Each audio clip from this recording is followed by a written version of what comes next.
Hello guys. तो आज हम समझने वाले हैं relationship between total product and marginal product. तो व्याख्या की अगर हम बात करें, इसको किस तरीके से हम डिफाइन कर सकते हैं दोनों के बीच के रिलेशनशिप को। तो यहाँ पे अगर हम देखें तो रेखा चित्र की सहायता से हम इनके मध्य के संबंध को क्या है कि व्याख्या कर सकते हैं। तो यहाँ पे क्या है कि सीमांत उत्पाद जिसको मार्जिनल प्रोडक्ट बोलते हैं और कुल उत्पाद जिसको टोटल प्रोडक्ट बोलते हैं, दोनों के बीच में कैसा संबंध होता है तो उसको हम देखेंगे, relationship between marginal product and total product. तो चलिए देखते हैं। तो पहले ग्राफ समझ लेते हैं हम। ग्राफ के अंदर क्या है कि जो हमने पहले वाले ग्राफ अगर बात करें तो नीचे एक्स एक्सिस पे हमने लिया है लेबर को और ऊपर हमने लिया है टोटल प्रोडक्ट को या टोटल प्रोडक्शन को। और निचले वाले ग्राफ में अगर हम बात करें तो एक्स एक्सिस पे हमने लिया है लेबर को और यहाँ पे लिया है हमने मार्जिनल प्रोडक्ट और एवरेज प्रोडक्ट को। लेकिन इसमें हम सिर्फ बात करेंगे टोटल प्रोडक्ट और मार्जिनल प्रोडक्ट के रिलेशनशिप की। दोनों के रिलेशनशिप कैसा होगा उसकी हम बात करेंगे। तो जब टोटल प्रोडक्ट की जैसे शेप होती है तो पहले हम जानते ही हैं कि वो जो टोटल प्रोडक्ट होता है वो बढ़ती दर से बढ़ता है, फिर घटती दर से बढ़ता है, फिर अधिकतम होता है, फिर घटना शुरू कर देता है। इसी तरीके से चेंज आता है मार्जिनल प्रोडक्ट के अंदर। तो मार्जिनल प्रोडक्ट पहले बढ़ता है, फिर घटता है, फिर जीरो होता है और फिर बाद में नेगेटिव भी चला जाता है, शून्य भी नेगेटिव भी हो जाता है शून्य होने के बाद, जीरो होने के बाद। तो इस तरीके से टोटल प्रोडक्ट के चेंज होने से मार्जिनल प्रोडक्ट में चेंज आता है। तो चलिए समझते हैं इनके बीच में संबंध कैसा रहेगा, टोटल प्रोडक्ट और मार्जिनल प्रोडक्ट के बीच में कैसा रिलेशनशिप रहेगा। तो बात करें तो पहले पॉइंट की, जब सीमांत उत्पाद बढ़ रहा होता है तो कुल उत्पाद बढ़ती दर पर बढ़ रहा होता है। तो रेखा चित्र से हम समझ सकते हैं क्या है कि परिवर्तनशील कारक जिसको हमने लेबर लिया है, तो उसकी तीसरी इकाई पर क्या है कि चावल का सीमांत उत्पाद 6 से बढ़कर कितना हो जाता है, 14 हो जाता है, फिर 28 टन हो जाता है। और इसका अर्थ यह है कि कुल उत्पाद बढ़ती दर से बढ़ रहा है। पहली यूनिट पे 6 होता है, फिर दूसरी पे 14 और तीसरी यूनिट पे 28 टन तक बढ़ जाता है। तो ये जो चेंज आ रहा है वो कहलाएगा बढ़ती दर से बढ़ना किसका, टोटल प्रोडक्शन का। और एमपी क्या है कि बढ़ रहा है इस समय। तो देख लेते हैं पहले पॉइंट में ग्राफ में, जब एमपी बढ़ रहा होता है तो टोटल प्रोडक्शन बढ़ती दर से बढ़ रहा होता है। तो देखते हैं तीसरी यूनिट तक इसने कहा है, तीसरी यूनिट पे देख लेते हैं। तो यहाँ से लेके यहाँ तक की जब हम बात करते हैं तो टोटल प्रोडक्शन क्या है कि बढ़ती दर से बढ़ रहा है। इस स्थिति में जो मार्जिनल प्रोडक्ट है वो तीसरी यूनिट तक क्या है कि बढ़ रहा होता है यहाँ तक। तो जैसे जैसे मार्जिनल प्रोडक्ट बढ़ रहा होता है वैसे वैसे टोटल प्रोडक्शन भी बढ़ रहा होता है। और साथ में जो बढ़ने की दर होती है वो होती है हमारी इंक्रीजिंग बढ़ती दर से बढ़ रहा है। तीसरी यूनिट तक ही होगा ये।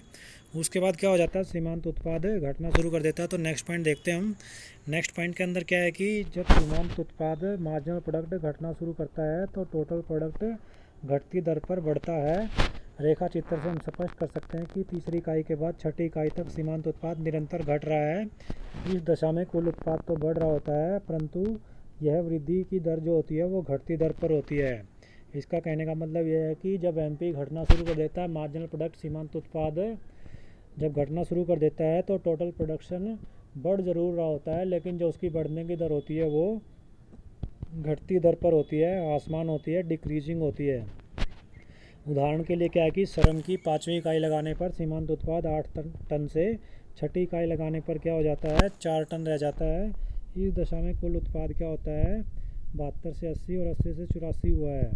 तो कुल उत्पाद क्या है कि बड़ा अवश्य है परंतु इसकी जो बढ़ने की दर है वो क्या है, निरंतर घट रही है। चलिए ग्राफ पे चलते हैं सेकंड पॉइंट के लिए।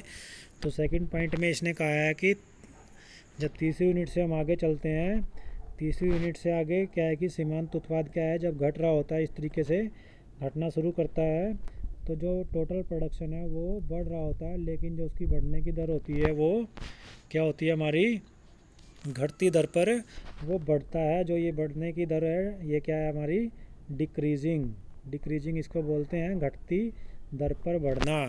और पहले 1 से 3 इकाई में इंक्रीजिंग था जब मार्जिनल प्रोडक्ट क्या था, बढ़ रहा था। अब मार्जिनल प्रोडक्ट कम हो रहा है, घट रहा है, तो ये क्या है कि टोटल प्रोडक्ट बढ़ जरूर रहा है लेकिन उसकी जो बढ़ने की दर है वो डिक्रीजिंग होगी, घटती दर पर बढ़ेगा। तो ये था हमारा दूसरा पॉइंट। बात करते हैं तीसरे पॉइंट की। तो तीसरे पॉइंट में क्या है कि जब सीमांत उत्पाद शून्य होता है तब कुल उत्पाद में कोई वृद्धि नहीं होती। सीमांत उत्पाद के शून्य होने पर कुल उत्पाद अधिकतम होता है। इसका कहने का मतलब ये है कि जैसे ही जो मार्जिनल प्रोडक्ट है, सीमांत उत्पाद है, वो शून्य हो जाता है, जीरो हो जाता है, तो कुल उत्पाद जितना पहले यूनिट पे था उतना ही रहता है। जितना पहले यूनिट लेबर लगाने से हो रहा था कुल उत्पाद, उतना ही अगली यूनिट के लगाने से कुल उत्पाद होगा। टोटल प्रोडक्ट में कोई चेंज नहीं होगा, वो अधिकतम हो जाएगा जब मार्जिनल प्रोडक्ट शून्य हो जाता है। चलिए ग्राफ पे चलते हैं तीसरे पॉइंट के लिए। तो तीसरे पॉइंट में हम देख सकते हैं कि यहाँ पे जो 6th यूनिट के ऊपर जो मार्जिनल प्रोडक्ट टोटल प्रोडक्ट है वो कितना है, 84 है।